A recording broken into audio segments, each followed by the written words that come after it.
Bonjour à tous, bienvenue à l'église Nouvelle Vie Dieppe. On est encore en ligne, mais ça ne va plus durer très longtemps, on l'espère. Alors on a eu des annonces tonitruantes cette semaine, nous pouvons nous retrouver ensemble en communion et ça c'est une nouvelle magnifique. Alors on va avoir des annonces à la fin du culte, ne manquez pas à la fin du culte. Pour ceux qui auraient tendance à zapper un petit peu avant, ne manquez pas, on va avoir des annonces spéciales pour vous. Pour reprendre les dimanches, ça va être encore compliqué parce que nous on est 100 personnes dans un local qui est trop petit, donc on ne pourra pas respecter toutes les mesures pour ouvrir en plein air le dimanche. Et on va vous expliquer tout ça à la fin, mais on va réouvrir et on va de nouveau prier ensemble et on va de nouveau étudier, se retrouver autour de la parole de Dieu ensemble, mais tout ça vous sera annoncé à la fin du culte. Alors bienvenue à l'église, mais aujourd'hui c'est un jour qui est spécial. C'est pas juste un jour pour annoncer le déconfinement, c'est pas juste spécial parce que bientôt vous allez retourner au restaurant. Je sens que mardi il y en a qui vont se ruer sur les restaurants, mais c'est un jour spécial parce que c'est la Pentecôte. Et la Pentecôte c'est une date incroyable, c'est une date qui est mémorable, qui fait partie de la vie chrétienne comme de l'essence. Vous savez ce que c'est la Pentecôte? C'est l'occasion d'avoir accès à des vitamines pour le chrétien. Vous allez avoir, le jour de la Pentecôte, ça nous rappelle que nous avons accès à des vitamines, à des barres de céréales pour notre vie spirituelle. Mais qui sait ce que c'est vraiment la Pentecôte? À part des barres de céréales. Ça, c'est ma réponse à moi. Et vous, votre réponse, c'est quoi? C'est quoi la Pentecôte pour vous? Vous savez, vous demandez à vos enfants, demandez à votre conjoint, c'est quoi la Pentecôte? Qu'est-ce qu'il répond? Ben vous savez quoi, cette semaine, pour vous, on a été demandé aux Diepois, à nos citoyens Diepois, à nos voisins, et regardez ce qu'ils ont répondu ici à Dieppe cette semaine. C'est une belle journée où je travaille en plus pour les personnes âgées. La Pentecôte, pour moi, bon, je suis pas plus croyant, mais enfin bon, c'est une fête chrétienne. Je pourrais pas bien, je sais pas bien vous dire, mais c'est l'église, c'est une fête chrétienne, quoi. La Pentecôte, très bonne question, je sais pas. Aucun intérêt. Moi, je suis pas. C'est catholique, c'est une fête catholique, mais moi je. C'est pas du tout. Je sais pas. Non, je crois, autant que je me rappelle, c'était quoi? C'était l'Esprit Saint. Autant que je me rappelle, hein, c'était ça. Donc avec les flammes sur les têtes, où tout le monde se met à parler toutes les langues. Autant que je me rappelle, je crois que c'est ça. À froid. Pas mal comme réponse. Ouais, vraiment incroyable. Hein. Il y a de tout, hein, tout. Il y en a qui savent, il y en a qui ne savent pas. Mais vous savez, à Nouvelle Vie, on sait ce que c'est la Pentecôte. Et on le sait bien. Et on a choisi de vous le diffuser, de vous diffuser notre réponse pour l'Église. Et vous savez quoi? Pour parler au nom de l'Église, les meilleurs porte-parole, les meilleurs messagers, ce sont nos enfants. Alors c'est aux enfants qu'on a confié cette tâche. À vous les enfants, dites à toute l'Église ce qu'est Pentecôte.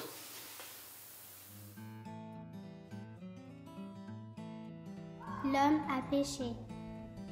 Mais Dieu a voulu les sauver. Il a envoyé son fils Jésus pour sauver chaque personne. Et comme ça, toute personne pourrait être réunie à nouveau avec lui. Mais pour ça, Jésus a dû mourir sur la croix. Il l'a fait, il l'a ressuscité au bout de 3 jours. Il est allé au ciel, mais avant de partir, il a dit à ses amis: je reviendrai, attendez le cadeau que je vous enverrai. Et donc, ils attendaient.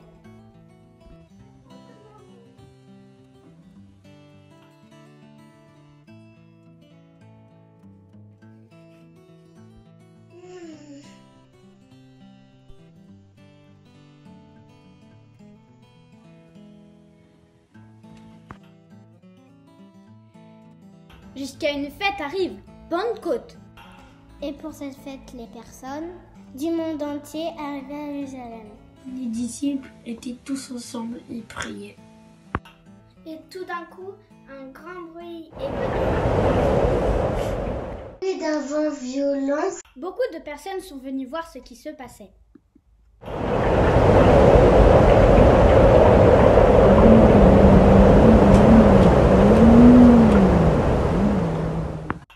Et les flammes du feu sont venues du ciel, s'est posé sur la tête. Ce n'était pas un feu ordinaire, il ne brûlait pas. Les disciples parlaient des langues différentes. Les langues qu'ils connaissaient même pas. Toutes sortes de langues, grec, arabe, chinois. C'était un miracle. Les personnes autour étaient surprises.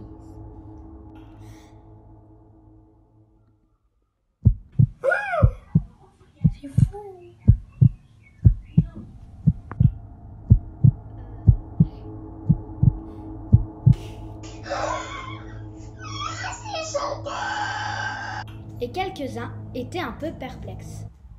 Il y en avait qui savaient même pas quoi dire. Un gars qui s'appelait Pierre se leva et a parlé.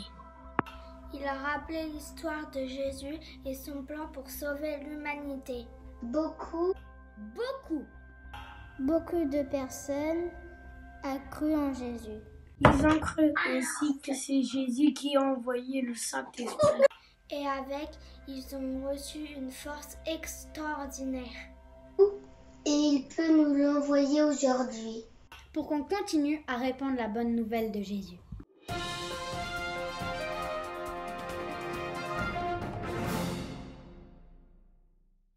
Ouais, merci les enfants. Vous avez la réponse parfaite, vous êtes au top, vous êtes notre vitrine, vous êtes notre avenir, vous êtes notre futur. On est fiers d'avoir des enfants et on veut au passage remercier tous ceux qui s'occupent des enfants dans notre église parce qu'ils font un travail magnifique, ils font un travail difficile parfois et ils n'ont pas arrêté pendant le confinement, ils ne se sont pas laissés abattre, ils ont toujours fourni aux enfants de la qualité et on croit que les enfants vont être l'avenir de l'église. Ce que je vous propose maintenant, c'est de rentrer dans la présence de Dieu. On a une équipe de louanges de choc qui va nous faire une louange monstrueuse, j'ai envie de dire, parce qu'ils ont travaillé fort pour ça. Ils ont réussi à se décupler. Vous savez, ils ont pris des vitamines. Le jour de la Pentecôte, ils se sont dit, il faut qu'on fasse quelque chose d'extraordinaire. On a le Saint-Esprit, on ne peut pas faire quelque chose de normal. Donc à 2, ils vous ont fait une louange à 4. Je vous laisse découvrir ça. Je vous souhaite une excellente louange. À tout à l'heure.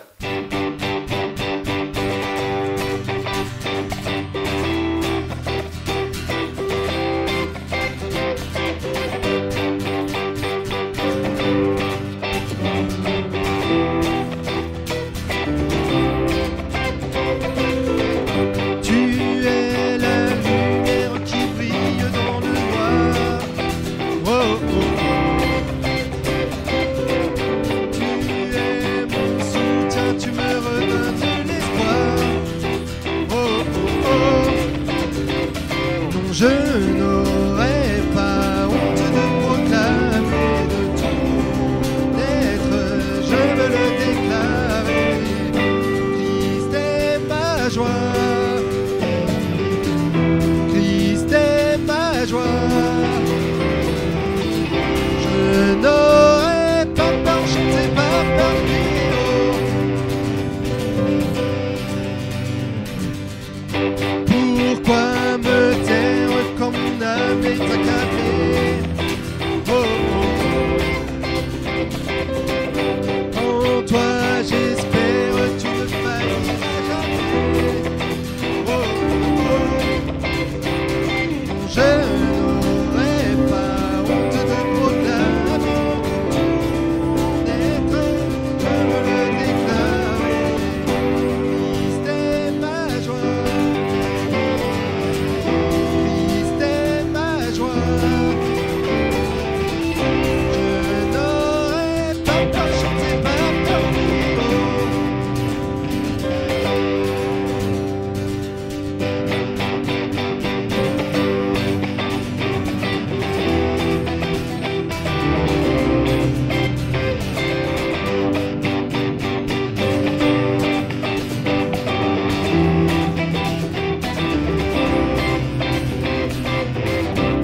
présence dans ma vie.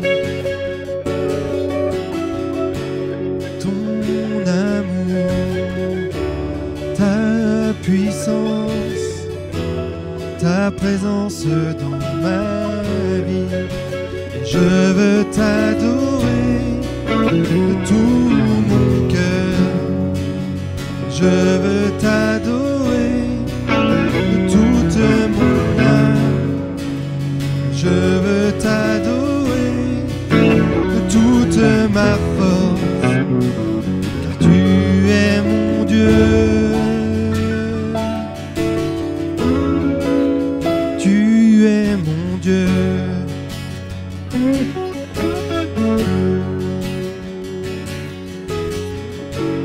Ton amour, ta puissance, ta présence dans ma vie.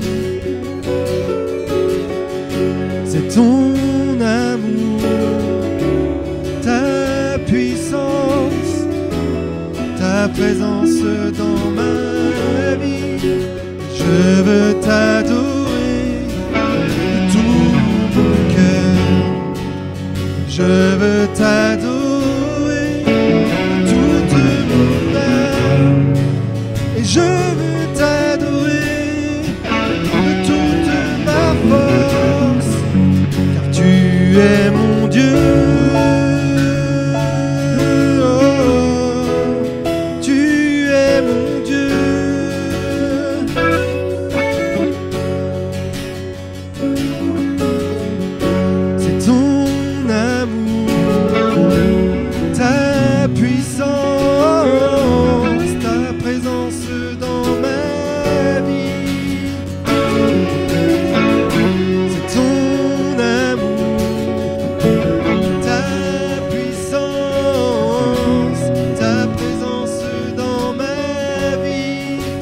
Je veux t'adorer de tout mon cœur.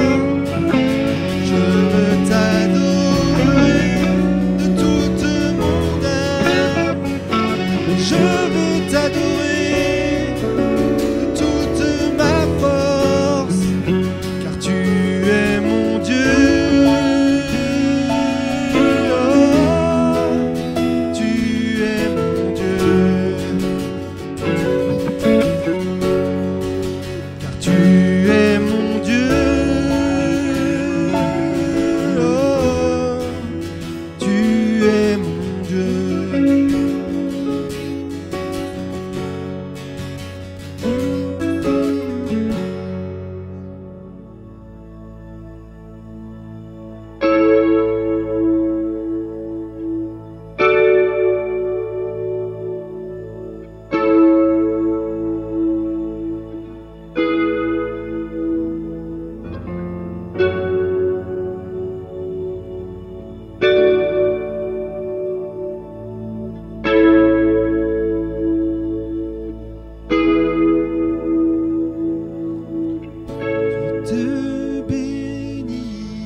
Ton Dieu se tourne vers toi, te donne paix.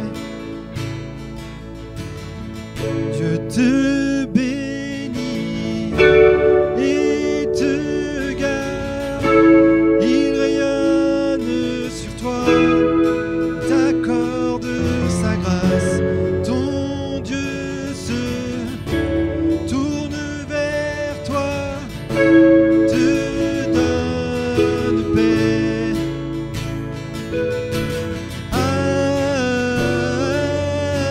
Amen. Amen.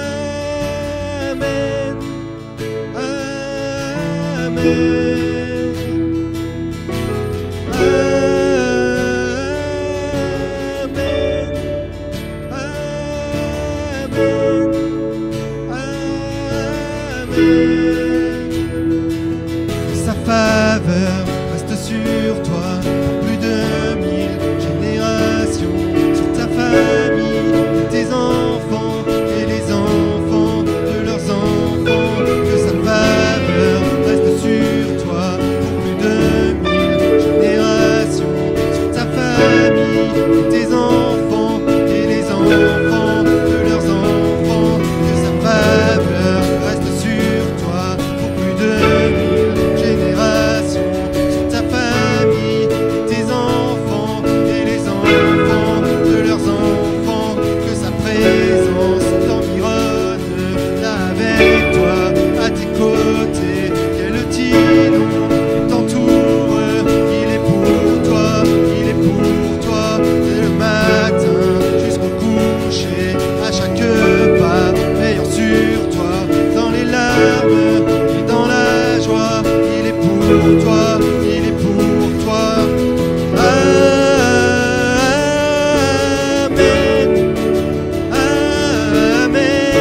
Nous chantons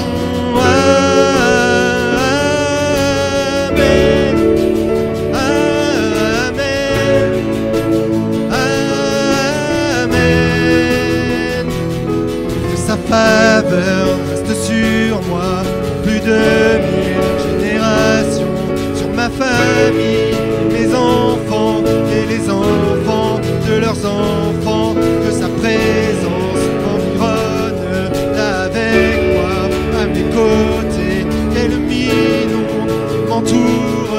Il est pour moi, il est pour moi, dès le matin jusqu'au coucher, à chaque pas, veillant sur moi, dans mes larmes et dans ma joie. Il est pour moi, il est pour moi, il est pour moi, il est pour moi, il est pour moi, il est pour moi, il est pour moi, il est pour moi, il est pour moi, il est pour moi.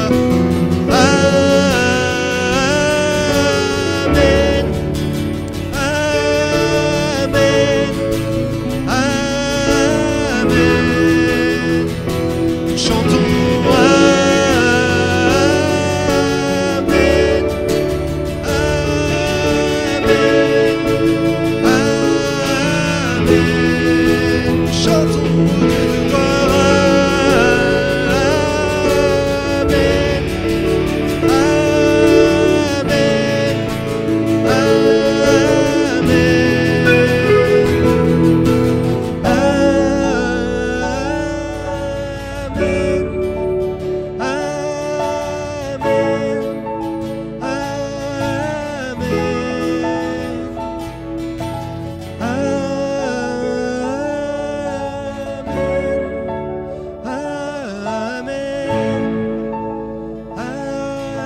Amen,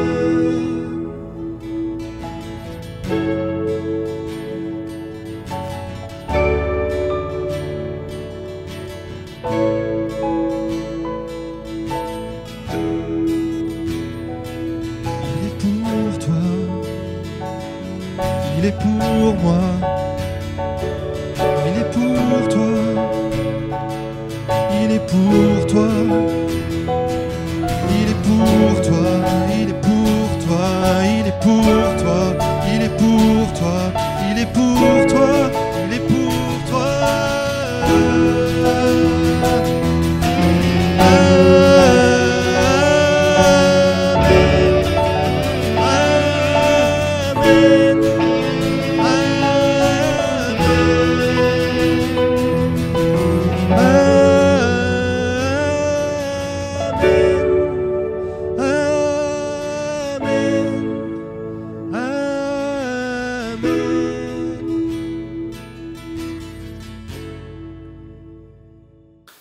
Merci Franck, merci Sam, merci aux deux Franck et merci aux deux Sam qui ont réussi à nous faire une louange à partir de 2 personnes en étant 4. Vous êtes magnifiques. Merci beaucoup. Merci aux techniciens, merci à tous ceux qui sont investis pour fournir cette louange. Et maintenant, on va passer à la parole de Dieu avec votre pasteur préféré, Francis Pfister. Bonjour chers frères et sœurs d'Église Nouvelle Vie Dieppe, nous sommes très heureux ensemble de passer ce culte de Pentecôte. Alors voilà, Pentecôte, la naissance de l'Église, c'est une belle fête et nous allons voir ensemble justement ce que la Bible dit sur Pentecôte. En effet, vous avez entendu là dans le reportage que de plus en plus de gens ne savent pas ce qu'est Pentecôte. Ça c'est la société contemporaine, mais maintenant ce matin, eh bien après ce message, vous allez savoir ce qu'est Pentecôte. Alors pour cela, je vais commencer par lire le passage qui est le récit historique du livre de Pentecôte. Nous lisons donc dans les Actes des Apôtres, au premier chapitre, il y a toute cette rencontre avec Jésus et cet ordre de Jésus de rester à Jérusalem et d'attendre justement ce qu'aujourd'hui nous pouvons dire à la Pentecôte, ce que Jésus appelait la promesse du Père. Et voici ce que nous pouvons lire dans les Actes des Apôtres au chapitre 2. Le jour de la Pentecôte, Ils étaient tous ensemble dans le même lieu. Tout à coup, il vint du ciel un bruit comme celui d'un vent impétueux, et il remplit toute la maison où ils étaient assis. Des langues semblables à des langues de feu leur apparurent, séparées les unes des autres, et se posèrent sur chacun d'eux. Ils furent tous remplis du Saint-Esprit, et se mirent à parler en d'autres langues selon que l'Esprit leur donnait de s'exprimer. Or, il y avait en ces jours à Jérusalem des Juifs, hommes pieux de toutes les nations qui sont sous le ciel. Nous verrons d'ailleurs pourquoi ils étaient à Jérusalem de toutes les nations dans quelques instants. Au bruit qui eut lieu, la multitude accourut. Elle fut confondue parce que chacun les entendait parler dans sa propre langue. Ils étaient tous dans l'étonnement et la surprise. Et ils se disaient les uns aux autres, « Voici, ces gens qui parlent ne sont-ils pas tous galiléens? Comment les entendons-nous dans notre propre langue à chacun, dans notre langue maternelle, Parthes, Mèdes, Élamites, ceux qui habitent la Mésopotamie, la Judée, la Cappadoce, le pont d'Asie, la Phrygie, la Pamphylie, l'Égypte, le territoire de Libye, voisine de Cyrène, et ceux qui sont venus de Rome, juifs et prosélytes, crétois, arabes, comment les entendons-nous parler dans nos langues les merveilles de Dieu? Ils étaient tous dans l'étonnement, et ne sachant que penser, se disaient les uns aux autres, « Que veut dire ceci ?» Mais d'autres se moquaient et disaient, « Ah, ils sont pleins de vin doux. » Alors Pierre, se présentant avec les 11, éleva la voix et leur parla en ces termes. « Hommes, Juifs et vous tous qui séjournez à Jérusalem, sachez ceci, prêtez l'oreille à mes paroles, car ces gens ne sont pas ivres comme vous le supposez, car c'est la 3e heure du jour. Mais c'est ici ce qui a été écrit par le prophète Joël. Dans les derniers jours, dit Dieu, je répandrai de mon esprit sur toute chair. Vos fils et vos filles prophétiseront, vos jeunes gens auront des visions, vos vieillards auront des songes. Oui, sur mes serviteurs et sur mes servantes, dans ces jours-là, je répandrai de mon esprit, et ils prophétiseront. Je ferai paraître des prodiges en haut dans le ciel, des miracles là-bas sur la terre, du sang, du feu, une vapeur de fumée. Le soleil se changera en ténèbres et la lune en sang, avant l'arrivée du jour du Seigneur, de ce jour grand et glorieux. Alors, quiconque invoquera le nom du Seigneur sera sauvé. Et ensuite, vient toute la prédication de l'apôtre Pierre, sur laquelle je ne vais pas trop m'arrêter ce matin. Je voudrais maintenant que nous voyions ensemble l'explication de cette fête de Pentecôte. Alors, il faut déjà le dire, la fête de Pentecôte n'est pas une invention chrétienne. Elle existait il y a 2000 ans, comme je vous disais tout à l'heure, quand il nous est dit qu'il y avait des gens de toutes les nations qui sont sous le ciel, c'était les nations évidemment connues de ce moment-là, eh bien, il y avait une raison. C'est qu'à Jérusalem, ce jour-là, il y avait une grande fête. Et ainsi, la Pentecôte était, on pourrait dire aujourd'hui, surtout dans notre société contemporaine, dans notre nation, nous avons deux Pentecôtes. Nous avons la Pentecôte juive et la Pentecôte chrétienne. Et je voudrais justement que nous regardions un peu ensemble. La Pentecôte juive, c'est une fête qui s'appelle Shavuot et qu'on appelle aussi la fête des semaines. Et les Juifs fêtaient deux choses ce jour-là. Il y avait la fête du don de la Torah, Moïse qui descend de la montagne et qui la montagne du Sinaï avec la Torah, au bruit du tonnerre, comme nous le dit l'Exode chapitre 19. Je vais vous lire un petit peu ce passage qui parle de cela. Exode 19, verset 16. Le 3e jour, au matin, il y eut des coups de tonnerre, des éclairs et une épaisse nuée sur la montagne. Le son de la trompette retentit fortement et tout le peuple qui était dans le camp fut saisi d'épouvante. Moïse fit sortir du peuple du camp à la rencontre de Dieu et ils se placèrent en bas sur la montagne. Le mont Sinaï était tout en fumée parce que l'Éternel y était descendu au milieu du feu. Cette fumée s'élevait comme la fumée d'une fournaise, et toute la montagne tremblait avec violence. Et ainsi, Moïse, verset 21, l'Éternel dit à Moïse, « Descends, fais au peuple la défense expresse de se précipiter vers l'Éternel pour regarder de peur qu'un grand nombre d'entre eux ne périsse. » Et ensuite, il est allé, l'Éternel dira à Moïse, au verset 24, « Descends, tu monteras ensuite avec Aaron. » Et c'est ici cette fête où les Juifs fêtaient parce qu'ils avaient reçu la Torah. La parole de Dieu, ce que Dieu veut, était arrivé. Et puis, il y avait un deuxième volet dans cette fête qu'on appelle la fête des récoltes. Et ça, c'est aussi un passage que nous pouvons lire dans le livre de l'Exode et au Deutéronome. Je prendrai le texte seulement du Deutéronome, où les Juifs de toutes les nations étaient montés à Jérusalem pour remercier Dieu. C'est pour cela qu'on appelle ça la fête des récoltes, ou même d'autres appellent ça la fête des prémices.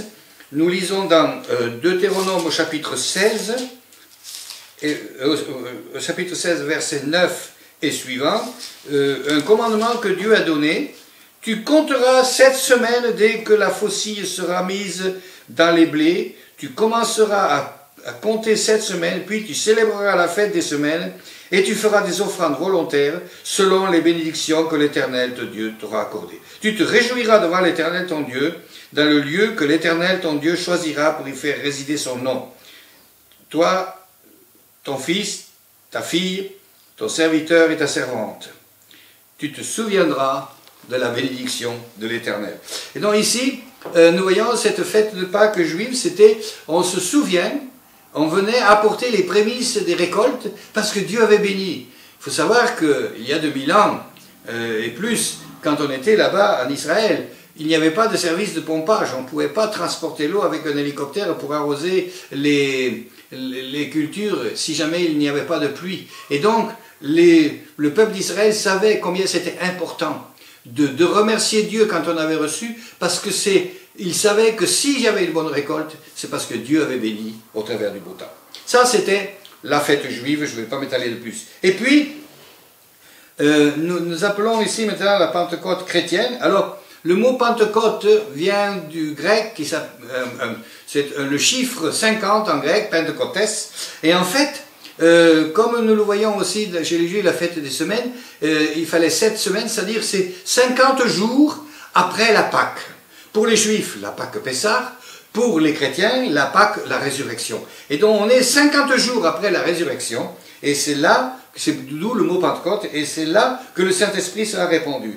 Alors, nous avons ici donc cette fête qui est célébrée au moment où le peuple à Jérusalem fêtait, remerciait Dieu pour la bénédiction, pour les récoltes, pour tout ce qu'ils avaient pu avoir. Et bien maintenant, l'Église commence dans ce moment de reconnaissance pour la bénédiction que Dieu a donnée. Et ainsi, Pentecôte, ce qu'on appellera aussi l'ouverture de l'Église, sera le déclenchement, l'ouverture à la bénédiction de Dieu. Et quelle est cette bénédiction?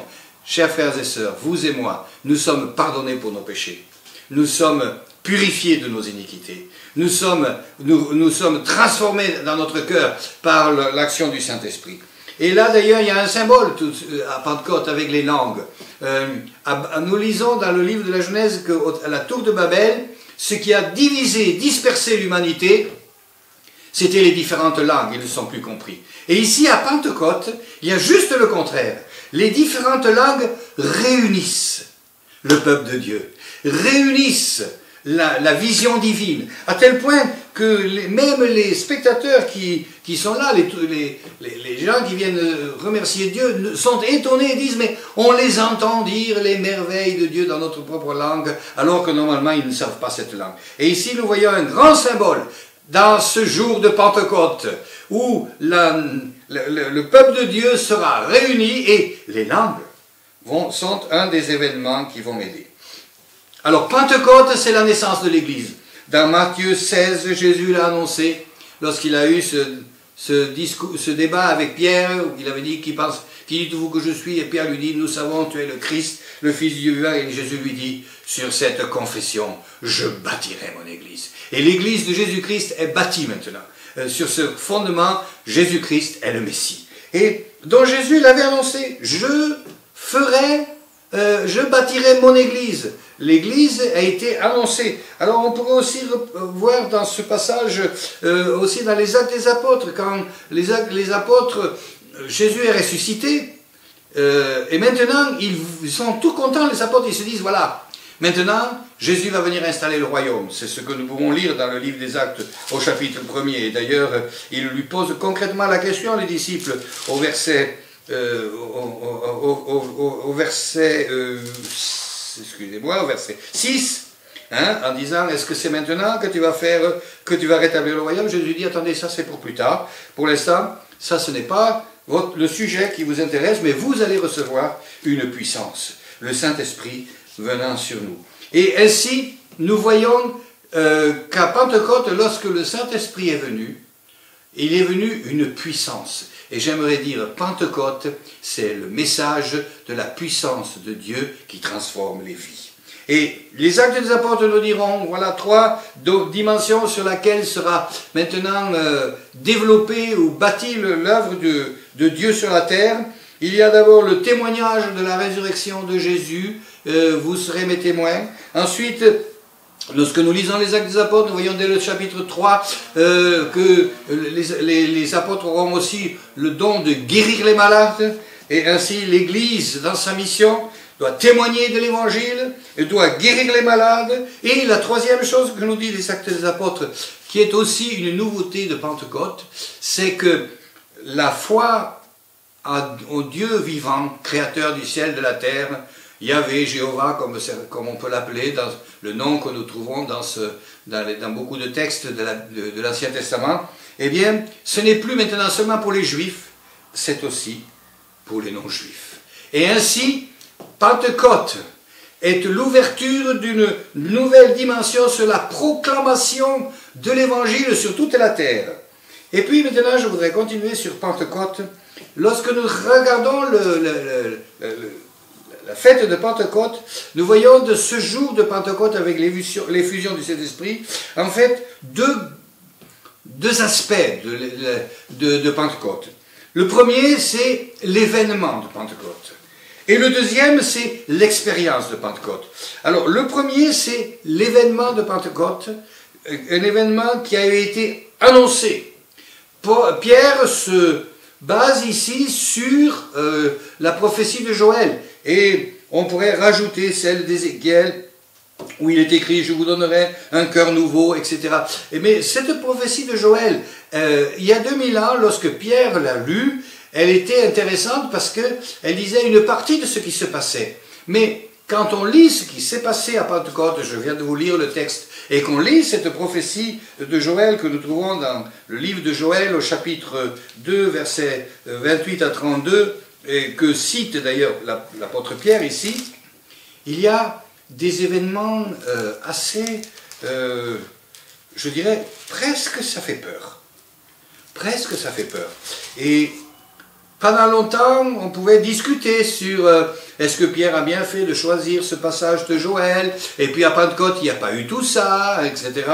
Eh bien, aujourd'hui, dans le contexte de notre société du XXIe siècle, on nous rappelle, ça va nous coûter d'ailleurs beaucoup à nos impôts, qu'il faut penser au réchauffement de la planète, parce que sinon, eh bien, il peut y avoir un dysfonctionnement, et c'est un peu ce que dit ici Joël. Je ferai paraître des prodiges en haut dans le ciel, des miracles là-bas sur la terre, le soleil se changera en ténèbres, la lune en sang. Quand on lit tout ça, on se dit, ouh là là, mais aujourd'hui, ce ne sont plus seulement les théologiens qui disent cela, ce sont même les scientifiques. Et nous sortons maintenant de cette pandémie. Je ne sais pas si vous êtes comme moi, chers frères et sœurs, mais on a un sentiment de liberté quand même maintenant. On a l'impression qu'on va pouvoir revivre. Pas encore tout à fait. Hein, nous allons vous donner quelques explications. Michael va le faire. C'est vrai que les normes restrictives pour ne pas s'approcher trop les uns des autres, ne va pas être facile à gérer en premier temps. Mais nous croyons que tout ça va disparaître et nous prions pour cela.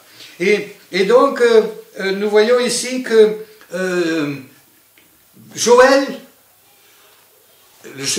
Pierre choisit la prophétie de Joël pour montrer à la terre entière que Pentecôte, ça ouvre une ère complètement nouvelle, mais aussi avec un avertissement pour qu'on s'approche de lui. L'événement de Pentecôte. L'événement de Pentecôte est unique dans l'histoire, enfin, de ce que nous en savons à ce jour. Hein. Mais maintenant, je voudrais aussi que nous voyions l'expérience de Pentecôte. Parce que l'événement de Pentecôte, c'était il y a 2000 ans. Les langues sur les 120 dans la chambre haute, ils étaient un peu confinés par peur des Juifs, et là maintenant, ils reçoivent le Saint-Esprit et les choses changent. Alors, l'expérience de Pentecôte.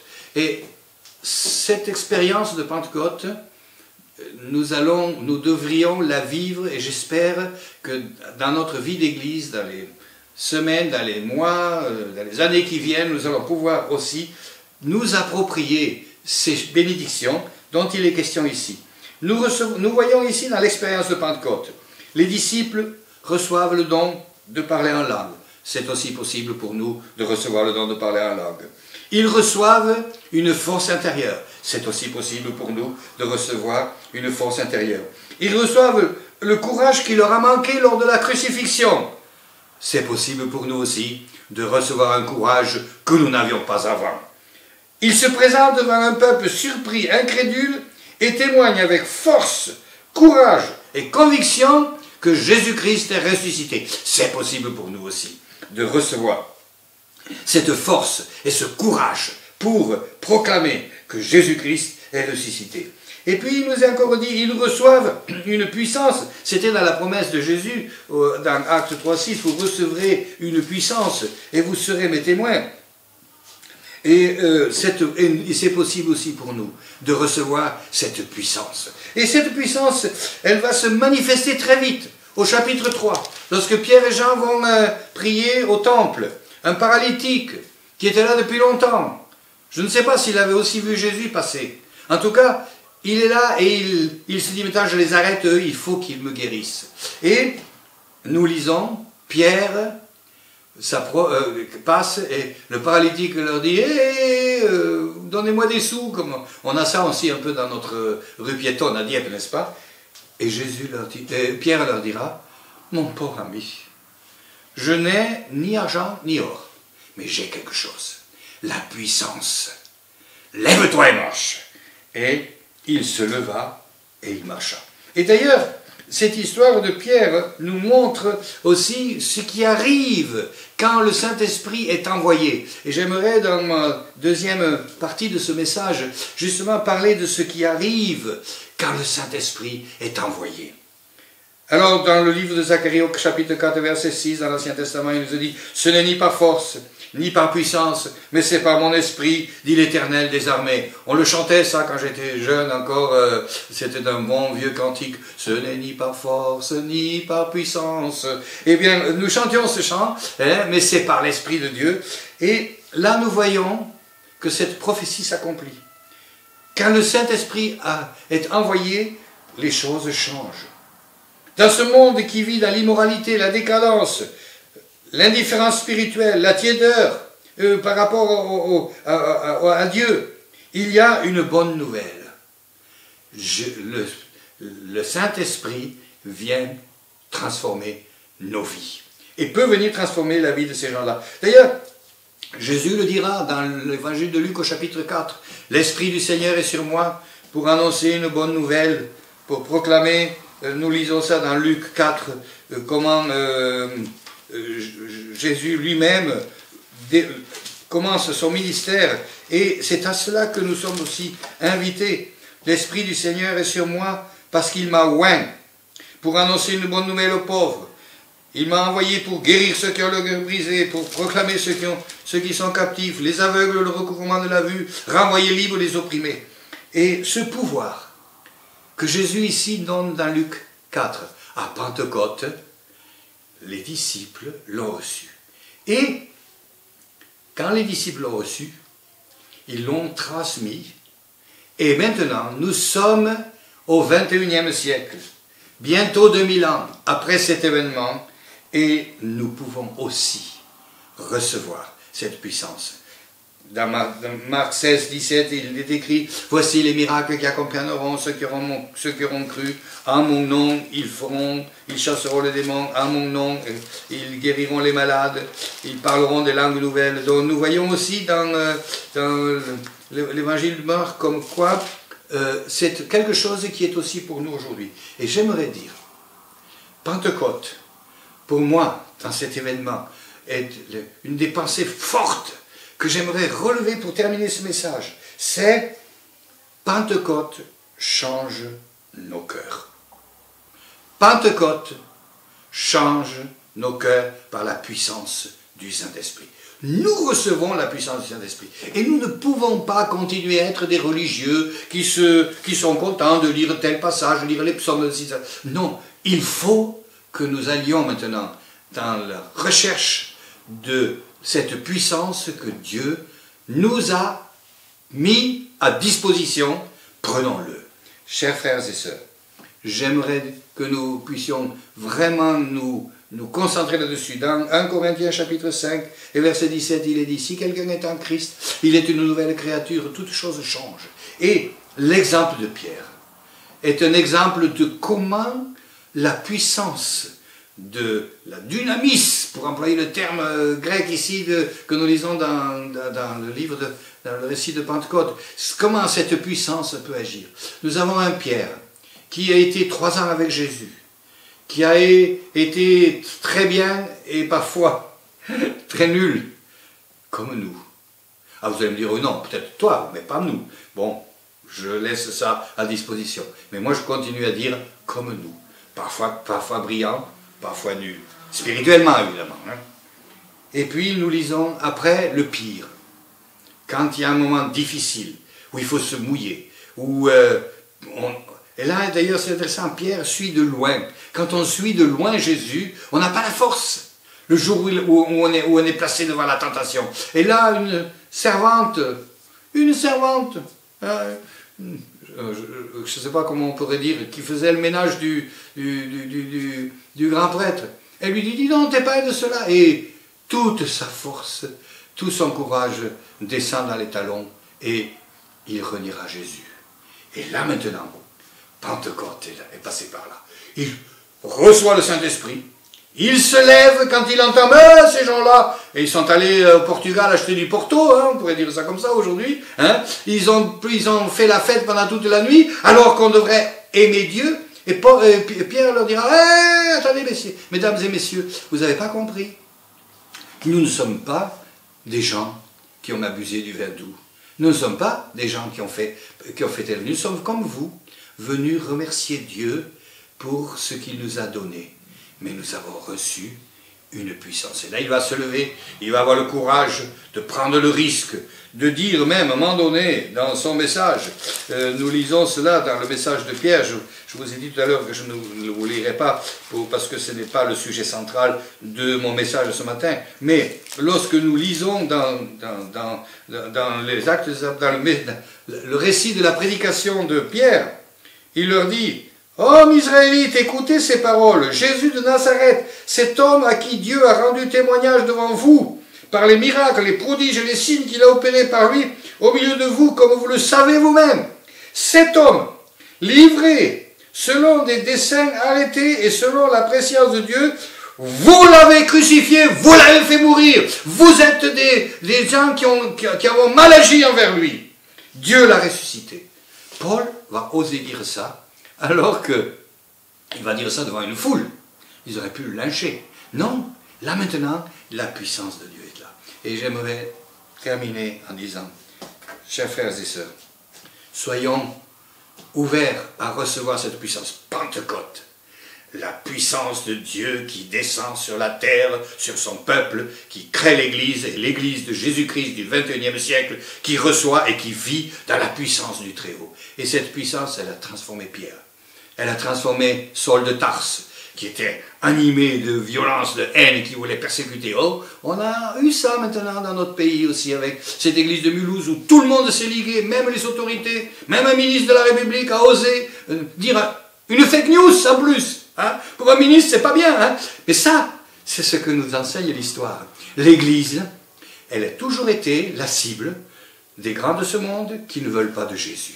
Alors, nous ne voulons pas maintenant nous lamenter là-dessus. Nous avons, d'ailleurs, le pasteur de cette église a dit, moi j'ai tout pardonné. Il a un grand cœur et c'est une grande grâce que Dieu l'a fait. Et c'est la seule chose juste à faire dans ce domaine. Mais, voilà, quand le Saint-Esprit vient, on reçoit la force, même si c'est pas facile.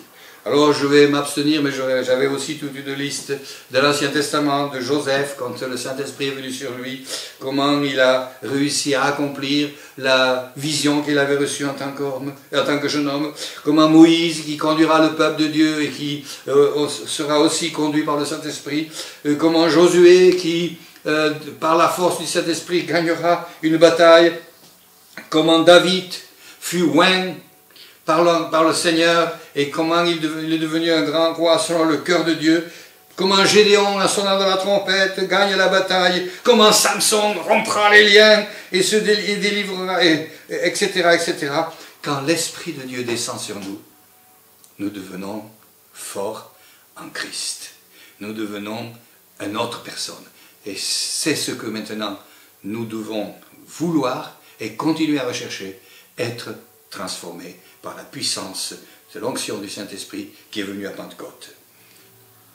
Chers frères et sœurs, maintenant, nous allons pendant le mois de juin parler justement du Saint-Esprit.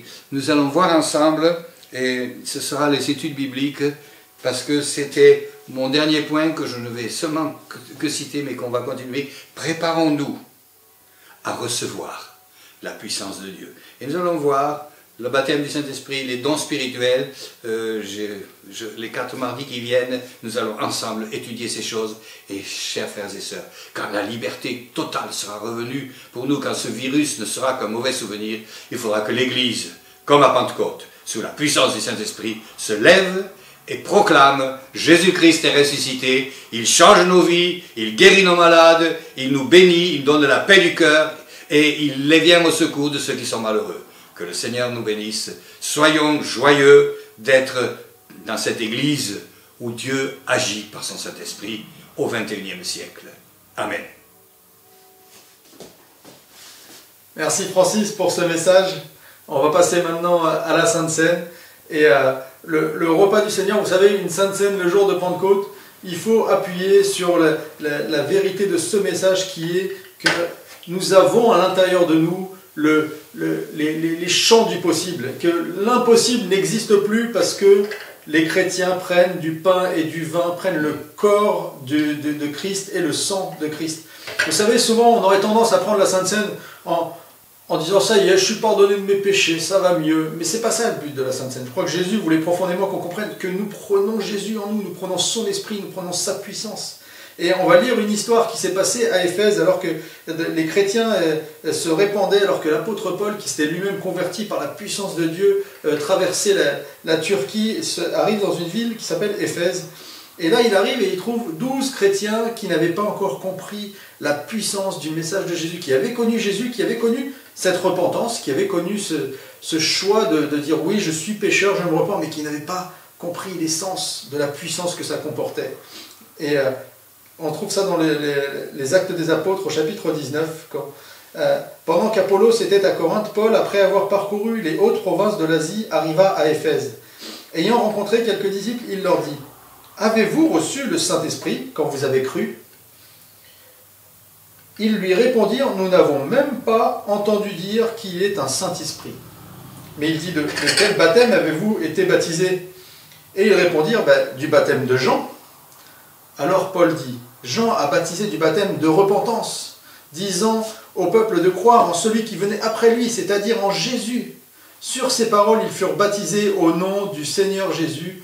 Lorsque Paul leur eut imposé les mains, le Saint-Esprit vint sur eux, et ils parlaient en langue et prophétisaient. Ils étaient en tout environ 12 hommes.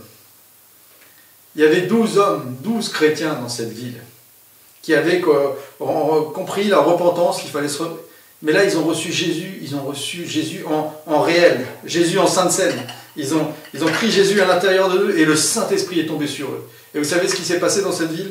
Et vous pouvez le lire à la maison, c'est dans les Actes des Apôtres, c'est tout un chapitre. Il y a eu des délivrances, des miracles, des guérisons en pagaille. Le commerce de déesses qu'on vendait dans les rues a chuté, ça a créé des histoires aux chrétiens parce qu'ils cassaient le business des sorciers, parce que quand il y a le Saint-Esprit, il n'y a plus rien qui est impossible. Et je voulais vraiment nous inviter en ce dimanche de Pentecôte 2020 de dire tout ce qui est impossible, de remettre toutes les impossibilités et de dire parce que j'ai Jésus en moi. Et je me le rappelle en prenant la Sainte Seine, j'ai déjà Jésus en moi, c'est pas parce que je prends le pain que j'ai plus Jésus en moi, mais parce que je me le rappelle, ça renouvelle, ça rafraîchit. Le Saint-Esprit va me renouveler dans cette idée que j'ai Jésus en moi. J'ai Jésus pour me battre contre mes péchés, j'ai Jésus pour me battre contre mes problèmes, j'ai Jésus pour me battre pour mes peurs, j'ai Jésus pour me battre pour évangéliser le monde. Et la Pentecôte, c'est la fête de la moisson, c'est l'occasion d'aller chercher les perdus, c'est les vitamines pour ça. C'est, comme je vous ai montré la barre de céréales, les vitamines, elles sont là. Elles sont dans la puissance de Jésus-Christ qui est en nous. Alors je vous propose de prendre le pain. Merci Seigneur, parce que tu es à l'intérieur de nous. Tu n'es pas juste un Dieu de préceptes, mais tu es un Dieu qui vient à l'intérieur. Et comme nous l'avons entendu dans le message, nous ne voulons pas te suivre de loin, et c'est impossible, parce que nous allons prendre ton corps, et nous allons affirmer que tu es à l'intérieur de nous.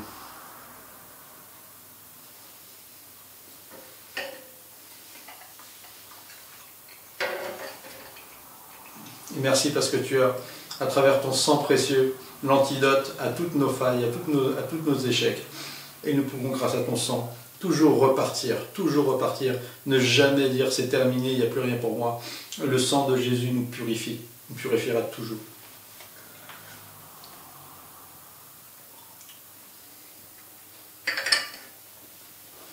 Merci Seigneur. On a un grand Dieu. Alors maintenant, on va passer aux annonces. Comme nous l'avions dit, je suis sûr que vous avez hâte de savoir, mais qu'est-ce qui va se passer avec mon église? Est-ce que je vais pouvoir y retourner? La réponse est oui, et vraiment oui. Vous allez pouvoir revenir à l'église. Alors comme je vous le disais, le dimanche, étant donné qu'on a un local plein à craquer, on ne pourra pas ouvrir le dimanche. Il nous faudrait faire trop de 30 personnes par 30 personnes. Ça ferait faire 3 cultes, et ça ferait peut-être même dire à des personnes... tu ne rentres pas à l'église parce qu'il y a déjà 30 personnes. On a bien réfléchi là-dessus, on s'est dit on n'a pas envie de confronter les gens à des frustrations et à ce genre de troubles. Et puis faire 3 cultes aussi pour les équipes, c'est quand même un enjeu de taille. Mais peut-être qu'on y viendra, mais on espère que d'ici là, ça sera terminé. Mais pour l'instant, on va réouvrir l'église plusieurs fois dans la semaine. On va réouvrir l'église tous les jeudis. Tous les jeudis de 12h à 14h, on sera en jeûne et prière, les pasteurs, les équipes. On sera là à l'église en train de prier. De midi à 14h, vous pouvez venir avec des malades pour qu'on prie pour eux. Vous pourrez venir avec des voisins pour qu'on prie pour eux. Vous pourrez venir avec vos fardeaux pour qu'on prie avec vous, pour qu'on prie pour vous. Et on pourra se retrouver à l'église. Et tous les jeudis de 12h à 14h, on sera en jeûne et prière à l'église. Vous pourrez venir même si vous ne jeûnez pas, même si vous voulez juste pour un besoin, l'église sera ouverte tous les jeudis. De plus, l'église sera ouverte le mardi soir. Le mardi soir, pour ceux qui travailleraient le jeudi, l'église sera ouverte le mardi soir, tous les mardis à 19h. Et nous allons commencer avec une série d'études, un peu d'études ateliers. Le pasteur est en train de préparer la manière dont il va faire ça. Et on va parcourir les dons du Saint-Esprit. Parce que c'est réel, c'est fait pour être pratiqué. C'est pas juste, ah ouais, ok, il existe des dons du Saint-Esprit, mais on va les pratiquer, on peut marcher avec, on peut recevoir le parler en langue, on peut faire des miracles, on peut recevoir des dons de prophétie, et le pasteur va être là pour donner de l'enseignement solide, du béton, pas juste des trucs farfelus, mais du béton biblique. Et nous allons aussi ouvrir l'église le samedi, tous les samedis à 10h du matin. Et il y aura tout un parcours pour se rappeler les bases de la foi, ou même si vous êtes plus affermis dans le Seigneur, certaines dimensions, comment avoir une bonne vie de prière, comment avoir une bonne lecture de la Bible. Tous les samedis de 10h à midi, il y aura des équipes à l'église pour que vous soyez débutants dans la foi ou confirmés pour venir solidifier, consolider autour de la parole de Dieu votre foi. Donc voilà, les cultes vont rester en ligne pour l'instant tous les dimanches. On sera toujours là, prêt, et peut-être même on pourra améliorer ça avec la possibilité de se voir à plus nombreux. Mais en tout cas, voilà, on va aussi dans le futur, il y a des projets, il y a des événements qui sont... Les femmes vont pouvoir de nouveau se rencontrer, vous allez être prévenus, les hommes vont pouvoir aussi se rencontrer. Ah messieurs, la saison des barbecues ne fait que commencer. On va pouvoir faire aussi des ateliers sur la louange, des ateliers sur plein de sujets. Il y a pas mal d'équipes, il y a pas mal de personnes qui travaillent sur des dossiers en ce moment pour pouvoir vous fournir un accueil à l'église et des enseignements en communion. Et on espère qu'avec tous ces jours dans la semaine, vous allez, ceux qui ont besoin, qui ont le cœur qui brûle de manquer, qui ont manqué vraiment de communion, on a tous manqué, mais ceux pour qui c'est vraiment un fardeau, l'église sera là pour vous. Et on espère qu'au mois de septembre, tout ça sera complètement libre et qu'on pourra avoir des grandes plénières dans notre église. Voilà, on vous souhaite un excellent dimanche, on vous embrasse fort. Et soyez bénis et soyez remplis du Saint-Esprit pour agir. Et n'oubliez pas, rien n'est impossible.